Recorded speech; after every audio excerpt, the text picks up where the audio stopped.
नमस्कार मित्रों। आज हम पाठ्यपुस्तक काव्य निधि से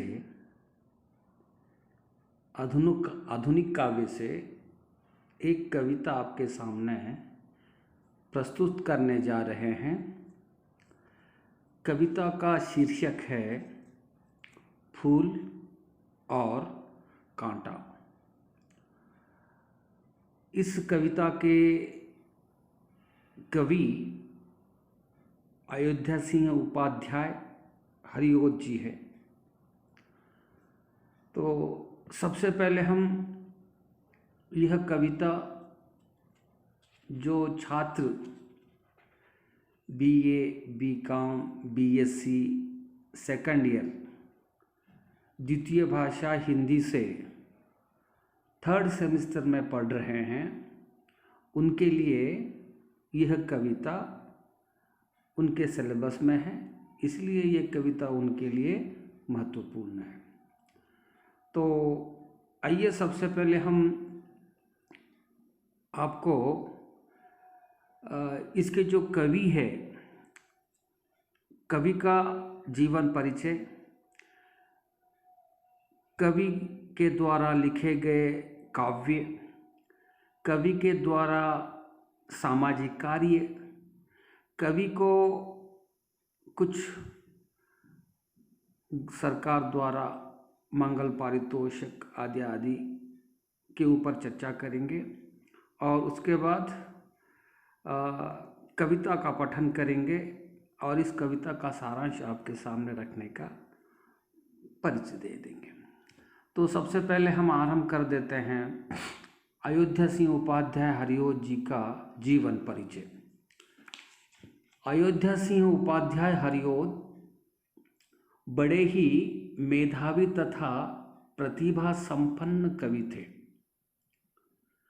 राष्ट्रीयता तथा विश्व बंधुत्व की भावनाओं से उनका काव्य ओतप्रोत है। हिंदी साहित्य के आधुनिक काल के प्रारंभ में खड़ी बोली को काव्य भाषा के रूप में प्रतिष्ठित करने वालों में हरिओत जी का नाम बड़े ही आदर के साथ हिंदी साहित्य के इतिहास में लिया जाता है। ऐसे प्रतिभा संपन्न बहुमुखी प्रतिभाशाली कवि का जन्म सन 1865 में निजामाबाद जिला आजमगढ़ में इनका जन्म हुआ था, जो उत्तर प्रदेश में है।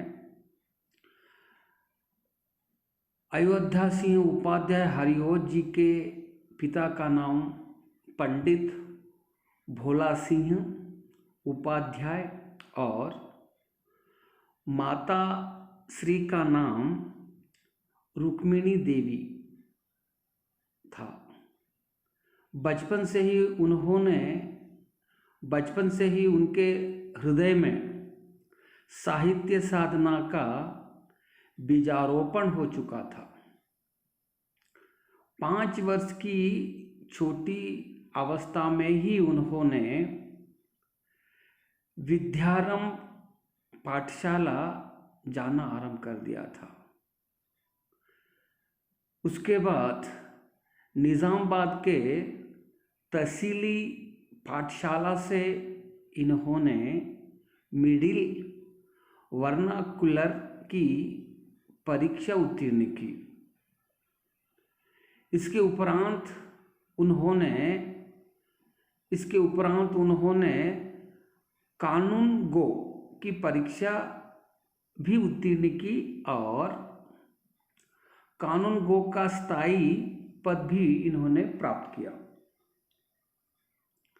इस तरह से सन 1941 में उन्होंने काशी विश्वविद्यालय के हिंदी विभाग में अपनी सेवाएं प्रदान की। उन्होंने हिंदी के अतिरिक्त संस्कृत, फारसी, उर्दू, गुरुमुखी तथा बंगला आदि भाषाओं का ज्ञान स्वाध्याय से ही प्राप्त किया था। यानी कि यह बहुभाषी थे। इन्होंने घर पर ही अपने ही बलबूते के ऊपर अनेक भारतीय भाषाओं को इन्होंने सीख लिया था। इनके पास लगभग संस्कृत, फारसी, उर्दू, गुरुमुखी तथा बंगला आदि भाषाओं का ज्ञान परिपूर्ण रूपता से था।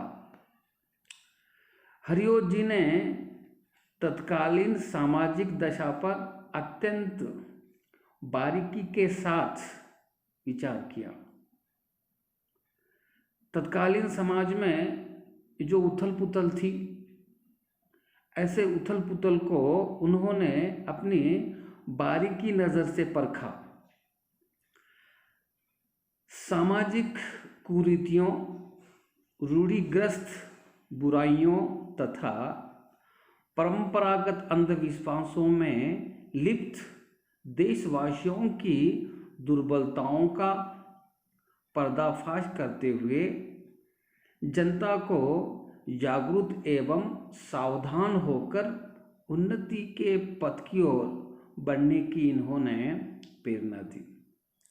इनके जितना भी साहित्य आपके समक्ष में आता है, चाहे नाटक हो, चाहे काव्य हो, चाहे शोध ग्रंथ हो, सारे के सारे ग्रंथों में या फुटकल कविता के माध्यम से इन्होंने तत्कालीन समाज की सेवा की है। यानी कि समाज में तो पनप रही बुराइयाँ, समाज में पनप रहे रूढ़िग्रस्त कुरीतियाँ, बुराइयाँ, अंधविश्वास, ये सारी की सारी दुर्बलताएं हमारे देश को खोखला कर रही थी। ऐसे समाज को उन्होंने अपने रचनाओं के माध्यम से जागरूक करने का प्रयास किया और उनको एक सही रास्ता देने का अटूट प्रयास अपने रचनाओं के माध्यम से अयोध्या सिंह उपाध्याय हरिओत जी ने किया था। हरिओत जी हिंदी साहित्य समालोचना के सभापति रहे। उनकी रचनाएं प्रिय प्रवास पर उन्हें मंगल प्रसाद पारितोषिक प्रदान किया गया। इस तरह से उनको समय समय के ऊपर उनकी रचनाओं के ऊपर उनको गवर्नमेंट की तरफ से या सरकार की ओर से प्रोत्साहन देते गए। ऐसे बहुमुखी प्रतिभा संपन्न साहित्यकार ने सन 1947 में हिंदी साहित्य जगत को अमूल्य उपहार प्रदान कर संसार से विदा ली। अर्थात इनका देहांत 1947 में हुआ। ऐसे प्रतिभा संपन्न साहित्यकार हिंदी साहित्य के आकाश से सदा के लिए हमें छोड़कर चले गए। लेकिन उनकी जो कृतियां हैं, उनके जो काव्य है, निरंतर समाज को वह आज भी प्रेरित कर रहे हैं। ऐसे प्रतिभा संपन्न व्यक्ति हमारे अयोध्या सिंह उपाध्याय हरिओत जी थे। आगे बढ़ेंगे और भी। उन्होंने अपने जीवन काल में ऐसे तो बहुत सारी रचनाएं की है, लेकिन कुछ रचनाएं जो महत्वपूर्ण होती है उस रचनाओं को आपके सामने हम रखने का प्रयास करते हैं। उनकी कृतियां इस प्रकार की है। अगर काव्य को देखेंगे तो प्रिय प्रवास यह काव्य है। यह प्रिय प्रवास काव्य खड़ी बोली हिंदी का प्रथम महाकाव्य कहलाता है। यानी कि खड़ी बोली का प्रथम महाकाव्य अगर से किसी ने लिखा है तो उसके लेखक हरिओत जी है। उस प्रथम महाकाव्य का नाम था प्रिय प्रवास। उसके बाद रस कलश, ये भी काव्य है। वैदेही वनवास, पद्य प्रसून, चोखे चौपदे, चुपते चौपदे, बोलचाल, प्रेम प्रपंच आदि आदि इनकी महत्वपूर्ण काव्य कृतियां हमारे सामने उपलब्ध है। इतना ही नहीं, उन्होंने उपन्यास के क्षेत्रों में भी महत्वपूर्ण भूमिका निभाई है। उन्होंने कुछ उपन्यास लिखे हैं। उन कुछ उपन्यासों में से एक दो उपन्यास आपके सामने हैं। उसमें से पहला उपन्यास है ठेठ हिंदी का ठाठ, और दूसरा महत्वपूर्ण उपन्यास जो है उसका नाम है अधखिला फूल। ये दो उपन्यास महत्वपूर्ण हैं। इसके बाद उन्होंने नाटक के क्षेत्रों में भी बहुत सारी रचनाएं की थी। अब उसमें से महत्वपूर्ण एक नाटक आपके सामने, उसका नाम रखने का प्रयास कर रहा हूँ। नाटक का नाम है रुक्मणी परिणय, रुक्मणी परिणय या रुक्मणी परिणय, ये उनका नाटक है। इसके बाद उन्होंने हिंदी साहित्य के लिए समालोचना भी लिखी है। उस समालोचनाओं में सबसे महत्वपूर्ण एक किताब आती है, वह आती है हिंदी भाषा और साहित्य का विकास। ये महत्वपूर्ण समालोचना है उनकी। उसके बाद दूसरी एक महत्वपूर्ण किताब आती है कबीर वचनावली की भूमिका। यह भी बहुत ही महत्वपूर्ण किताबें मानी जाती है। उसके उपरांत साहित्य संदर्भ आदि आदि महत्वपूर्ण इनकी कृतियां हैं। यानी कि इस तरह से हरिओत जी ने बहुमुखी प्रतिभा के धनी होने के साथ साथ उन्होंने काव्य, उपन्यास, नाटक, समालोचना और बहुत सारी ऐसी फुटकल कविताएं उन्होंने अपने जीवन काल में लिखी। ये सारी की सारी हिंदी साहित्य की अमूल्य निधि कहलाती है। अंततः निष्कर्ष के रूप में देखें तो हरिओत ने साहित्य के सभी अंगों का अपनी लेखनी से स्पर्श करके अपनी उत्कृष्ट साहित्यिक साधना का परिचय दिया है।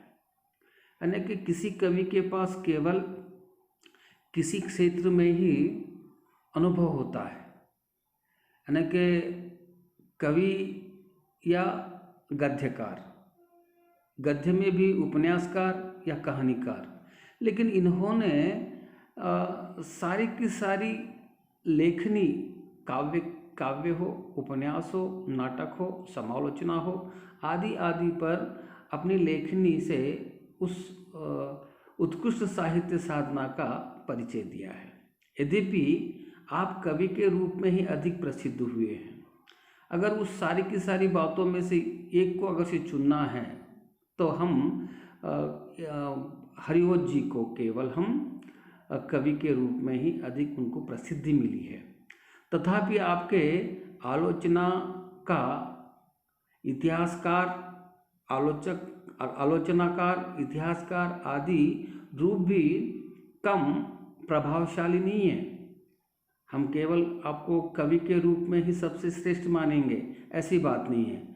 आलोचनाकार के रूप में भी आपको उतनी ही प्रतिष्ठा मिलती है हिंदी साहित्य के इतिहास में, और इतिहासकार के रूप में भी उतनी ही प्रतिष्ठा मिल जाती है आपको इतिहास में, हिंदी साहित्य के इतिहास में। आपका गद्य और पद्य दोनों पर समान अधिकार था। जो कवि होते हैं उनका, बहुत कम कवि होते हैं उनका ही दोनों क्षेत्र में, यानी कि पद्य के क्षेत्र में हो या गद्य के क्षेत्र में, समान अधिकार होता है। ऐसे कम ही हिंदी साहित्य के इतिहास में लेखक मिल जाते हैं। अतः खड़ी बोली के निर्माता कवियों में आप मूर्धन्य माने जाते हैं। हिंदी साहित्य को अगर से खड़ी बोली में हिंदी साहित्य रचने का जो आरंभ किया था, पुरानी परंपराओं से हिंदी साहित्य को समृद्ध करने के लिए भाषा की जो महत्वपूर्ण भूमिका थी, ऐसी भूमिका के संदर्भ में आप सबसे श्रेष्ठ उन कवियों में माने जाते हैं जिन्होंने खड़ी बोली के निर्माता के रूप में आपकी भी महत्वपूर्ण भूमिका रही है। तो ये हुआ आपका संक्षिप्त में जीवन परिचय। यानी एक ऐसी प्रतिभा संपन्न कवि का जन्म 1865 में निज़ामाबाद जिला आजमगढ़ में हुआ। उनके पिता का नाम पंडित भोला सिंह उपाध्याय और माता का नाम रुक्मिणी देवी था। बचपन से उनके हृदय में साहित्य साधना का बीजारोपण हुआ था। 5 वर्ष की अवस्था में उन्होंने विद्यारंभ की थी और धीरे धीरे उन्होंने इस क्षेत्र में आगे बढ़ते गए। हरिओत जी ने तत्कालीन समाज की दशा पर अत्यंत बारीकता के साथ ध्यान दिया, विचार किया और लोगों को सही रास्ता दिखाने का प्रयास किया। अतः ऐसे महान प्रतिभा संपन्न व्यक्ति का निधन 1947 में हुआ था। ये आपका छोटा सा कवि के जीवन को लेकर परिचय है। अब हम आपको उनके द्वारा रची गई सुंदर सी कविता, और सुंदर भी और सबसे श्रेष्ठ कविता भी मानी जाती है। ये कविता आपने पढ़ी भी होगी। शब्द बड़े ही सुंदर होते हैं। अयोध्या सिंह उपाध्याय हरिओत जी के जो शब्द रचनाएं होती है बहुत ही सुंदर होती है, सटीक होती है। चलिए आज हम उसी कविता को आज आपके सामने प्रस्तुत करने जा रहे हैं। पहले हम कविता को पढ़ लेंगे, फिर उसके उपरांत कविता का सारांश आपके सामने रखने का प्रयास करेंगे। कविता आरंभ कर देते हैं। है जन्म लेते जग में एक ही पौधा उन्हें है पालता, रात में उन पर चमकता चांद भी एक ही सी चांदनी है डालता, मेघ उन पर है बरसता एक सा, एक सी उन पर हवा बही, पर सदा ही यह दिखाता है समय, ढंग अनेक एक से होते नहीं, छेद कर कांटा किसी की उंगलियां, फाड़ देता है किसी का वर वसन,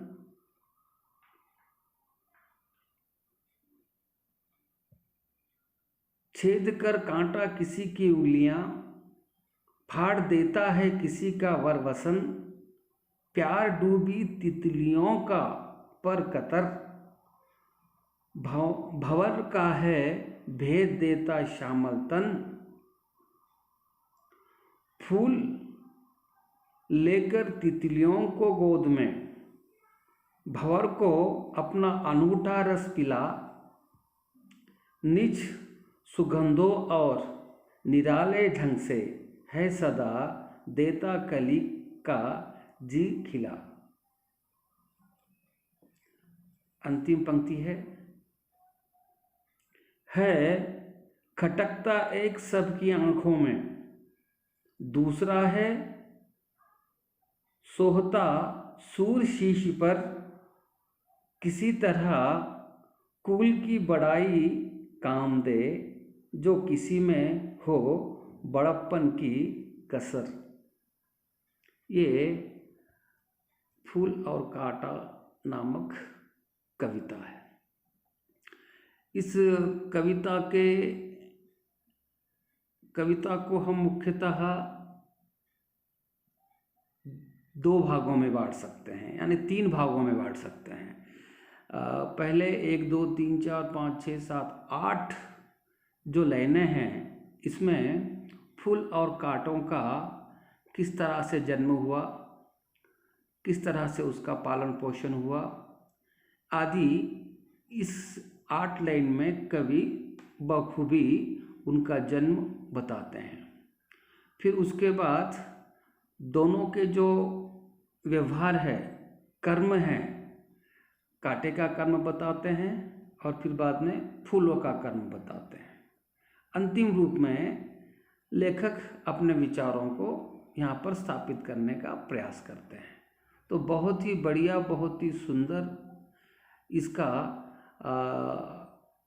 भावार्थ होगा, इसका व्याख्या होगी, बहुत ही सुंदर व्याख्या होगी।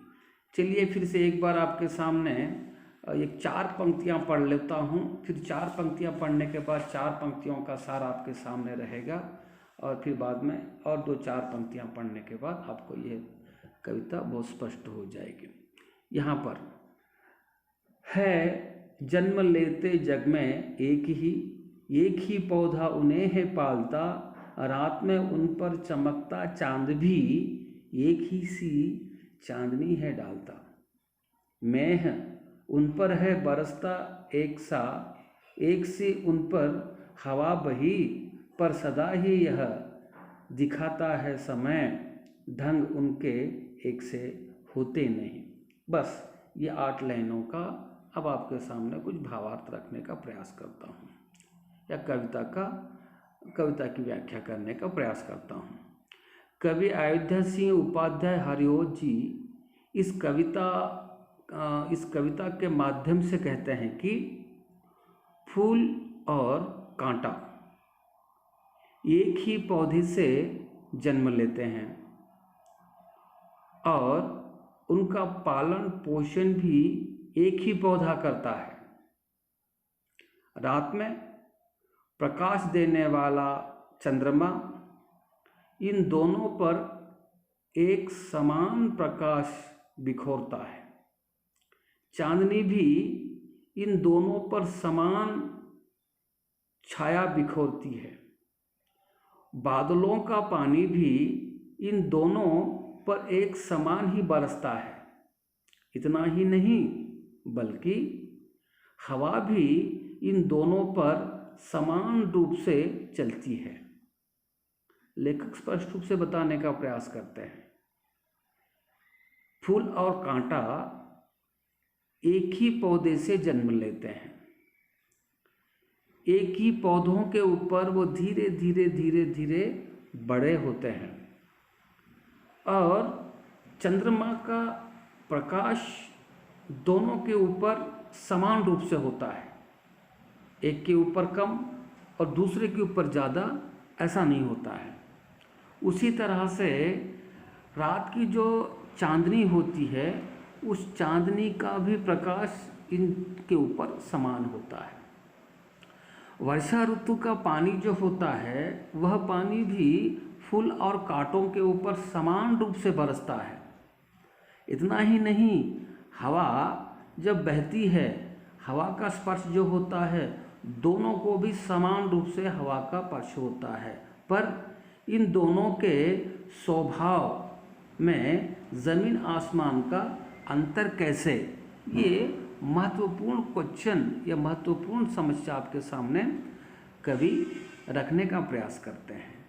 यानी कि समान रूप से आपको चंद्रमा का प्रकाश मिल गया, समान रूप से आपको चांदनी का प्रकाश मिल गया, बादलों का पानी, मेघों का पानी आपको समान रूप से मिल गया, हवा भी आपको समान रूप से मिल गई। इतना ही नहीं, सूर्य का प्रकाश भी आपको समान रूप से मिला, खाद्य भी आपको समान रूप से मिला। इतना होने के बावजूद भी आपके स्वभाव में ज़मीन आसमान का अंतर कैसे पड़ा, इसके ऊपर वह आपके सामने चर्चा रखते हैं। ये हुआ आपके 4 पंक्तियों का संक्षिप्त में भावार्थ। अब ये और 2 पंक्तियों को लेते हैं। पहले, छेद कर कांटा किसी की उंगलियां, फाड़ देता है किसी का वरवसन, प्यार डूबी तितलियों का पर कतर, भौरे का भौरा भंवर का है, भेद देता है श्यामल तन। इस 4 पंक्तियों का अगर से हम देखेंगे तो पता चलेगा। कवि कहते हैं आखिर क्या बात है कि एक ही परिवार में पले और बड़े 2 भाई फूल और कांटे परस्पर विपरीत स्वभाव के कैसे हो जाते हैं। यानी कि एक ही परिवार में पले और बड़े दोनों भाई फूल और कांटे परस्पर विपरीत स्वभाव के कैसे हो जाते हैं। क्या उसके कर्म अलग अलग होते हैं? तो लेखक बताते हैं कांटे का स्वभाव बताते हुए कवि कहते हैं कांटा किसी के भी उंगलियों में चुभकर खून निकालता है, उसे रुलाता है, उसे परेशान करता है, उसे यातनाएं देता है। किसी के भी मूल्यवान वस्त्रों को वह फाड़ देता है। उड़ती तितलियों के पंख या पर वह काट डालता है, उस पंखों में छेद कर डालता है और उस तितलियों को घायल भी कर डालता है, उसके आनंद में बाधा उत्पन्न कर डालता है। उसी प्रकार काले भौरों के शरीर को घायल करता है, शरीर को घायल करके उसको परेशान करता है। उसे अब इस कांटे को देख, कांटे के कर्म को देखकर या उसके स्वभाव के देखकर सारे प्राणी भयभीत हो जाते हैं। सभी के मन में भय उत्पन्न करता है। इस तरह से वह सभी के नज़रों में खटकता है। उसके व्यवहार से वह तिरस्कार का पात्र भी बन जाता है। यानी कि एक ही परिवार में पले 2 भाई फूल और कांटे। कांटा इस तरह से कर्म करता है, इस तरह से लोगों को घायल करता है। यानी कि किसी की उंगलियों में, किसी के शरीर में, किसी के वस्त्रों को, किसी के पैरों को वह भेद देता है, दुखी कर देता है, फाड़ देता है। और इस तरह से कांटे का नाम सुनते ही प्राणी थोड़े भयभीत हो जाते हैं और उसको अपने तिरस्कार का पात्र बनाते हैं, उससे कभी कोई प्रेम नहीं करते हैं। चलिए अब फूल के बारे में लेखक यहाँ पर फूल के बारे में आपके सामने कुछ बातें बताने का प्रयास करते हैं। फूल के स्वभाव के बारे में फूल लेकर तितलियों को गोद में, भंवर को अपना अनूठा रस पिला, निजी सुगंधों और निराले ढंग से है सदा देता कली का जी खिला। लेखक यहाँ पर फूल के बारे में बताने का प्रयास करते हैं। लेखक कहते हैं फूल का स्वभाव कांटे से एकदम भिन्न है, एकदम अलग सा है। फूल आदर्श का प्रतीक है।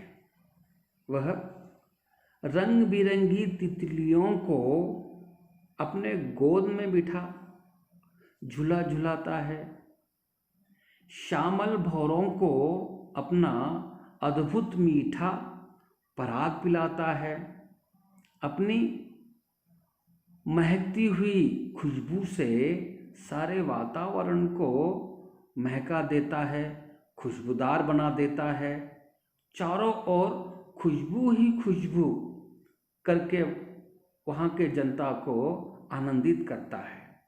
अर्थात वह किसी में भी भेदभाव नहीं करता।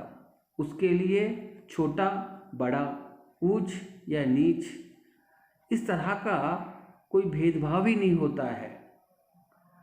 इतना ही नहीं, अपने अच्छे स्वभाव के कारण वह ईश्वर की पूजा पाठ के कार्य में भी महत्वपूर्ण भूमिका निभाता है।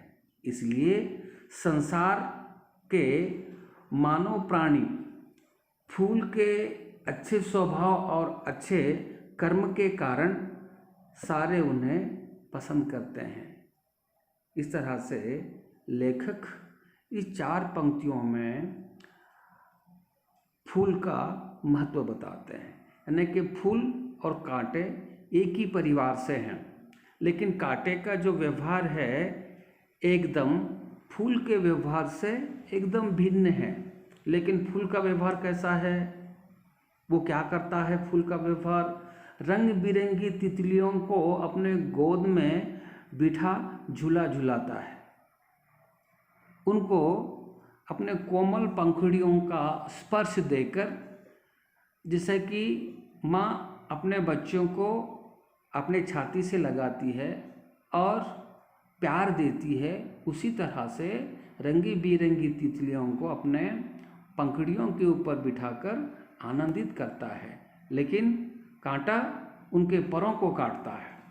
दूसरी बात है, श्यामल भौरों को अपना अद्भुत मीठा पराग पिलाता है, अद्भुत मीठा रस पिलाता है, लेकिन कांटा उसके शरीर को भेद कर उसको यातना देता है। अपनी महकती हुई खुशबू से सारे वातावरण को महका देता है फूल। अपने पास जो उसके पास जो खुशबू होती है, उस खुशबू से वातावरण में एक विशेष प्रकार का आनंद, विशेष प्रकार की सुगंध फैलाता है। लेकिन कांटा चारों तरफ भय का वातावरण फैलाता है। अंततः किसी में भी भेदभाव नहीं करता। यह फूल जो है किसी में भेदभाव नहीं करता है। उसके सामने चाहे छोटे व्यक्ति हो या बड़े व्यक्ति हो, एक समान ही देखने के लिए मिल जाते हैं। इतना ही नहीं, अपने अच्छे कर्मों से वह ईश्वर के सर के ऊपर सर चढ़कर भी बैठता है। पूजा के सारे कार्य में यह भागीदार होता है। जो प्रेमी प्रेमिका के प्रेम का साक्ष्य बनता है, जो वीर जवानों के गले की हार बनता है। दोनों जीवों को जोड़ने के लिए विवाह संबंध में फूल मालाएँ डाली जाती है। यानी कि इनका स्वभाव बहुत ही अच्छा है। इसलिए सारे के सारे विश्व के प्राणी यानी कि विश्व के मानव प्राणी इस फूलों के ऊपर गहरा प्रेम रखते हैं। अंततः कवि इस 4 पंक्तियों के माध्यम से सारे विश्व के जो मानव है उनको एक रहस्य की बात बताने का प्रयास करते हैं। पहले 4 पंक्तियां इस प्रकार की है खटकता एक सबकी आंखों में, दूसरा है सोता सूर शीश पर, किसी तरह फूल की बड़ाई काम दे, जो किसी में हो बड़प्पन की कसर। लेखक बताते हैं, कवि इस कविता के माध्यम से सारे विश्व मानव जाति को यह संदेश देते हैं कि भले ही मनुष्य अच्छे या ऊंचे कुल में जन्मा हो, पर उसका स्वभाव, उसका कर्म अच्छा नहीं हो, उत्तम संस्कार ना हो, उनमें बड़प्पन के भाव नहीं है, तो सब व्यर्थ है। मनुष्य की महत्ता एवं उसकी सच्ची पहचान केवल उसके सद्गुणों एवं सद्व्यवहारों से ही होती है। अर्थात ऊंचे कुल में पैदा होने से नहीं।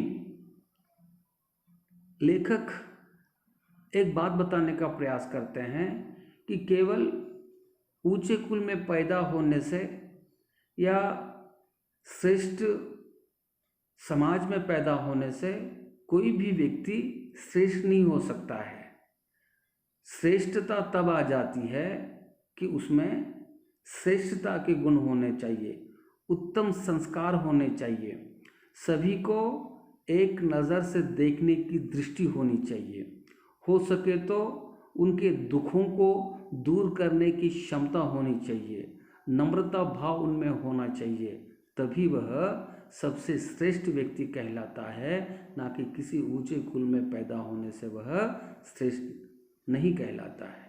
यानी कि परिवार जो भी हो, एक यहाँ पर फूल और कांटे का उन्होंने केवल एक संकेत लिया है, एक प्रतीक के रूप में आपके सामने बताया है कि हमारे समाज में बहुत सारे संदर्भों में केवल कुल के ऊपर ही सबसे श्रेष्ठ मान्यता दी जाती है। जो ऊंचे कुल में पैदा हुआ है उसको ही सबसे श्रेष्ठ माना जाए, इस तरह की एक विचारधारा समाज में तत्कालीन ज़माने में फैली हुई थी। ऐसे विचारों का इन्होंने खंडन किया है कि केवल आपके कर्म सबसे श्रेष्ठ होने चाहिए, विचार सबसे श्रेष्ठ होने चाहिए। चाहे व्यक्ति निम्न कुल में क्यों नहीं पैदा होता है, वह निम्न कुल में पैदा होने के बावजूद भी उसके जो कर्म समाज के हित में, देश के हित में या सारे विश्व के हित में होते हैं, तो वह व्यक्ति ही सबसे श्रेष्ठ माना जाता है, भले चाहे वह निम्न कुल में पैदा हो। फिर वो बताने का प्रयास करते हैं, अगर कोई व्यक्ति ऊंचे कुल में पैदा होता है और उसके जो कर्म सही नहीं होते हैं, उनके कार्य सही नहीं होते हैं समाज के लिए, देश के लिए, परिवार के लिए, तो वह व्यक्ति भले ऊंचे कुल में पैदा होने के उपरांत भी मूर्ख ही कहलाता है, एक कांटे के समान ही कहलाता है। ऐसे व्यक्ति से हमें कोई लेना देना नहीं है, उससे देखकर सारे के सारे लोग भयभीत हो जाते हैं। अंततः लेखक यही बात बताने का प्रयास करते हैं कि व्यक्ति के लिए सबसे श्रेष्ठ विचार ही महत्वपूर्ण स्थान देते हैं, सबसे श्रेष्ठ कार्य ही उसको ऊंचाई तक पहुंचाते हैं, तभी वह सबसे श्रेष्ठ व्यक्ति हो सकता है। इस कविता में कवि ने यह संदेश देने का प्रयत्न किया है कि किसी का कर्म ही होता है जो उसे महानता के शिखर पर ले जाता है। इसमें उसका जन्म या कुल का कोई स्थान नहीं होता।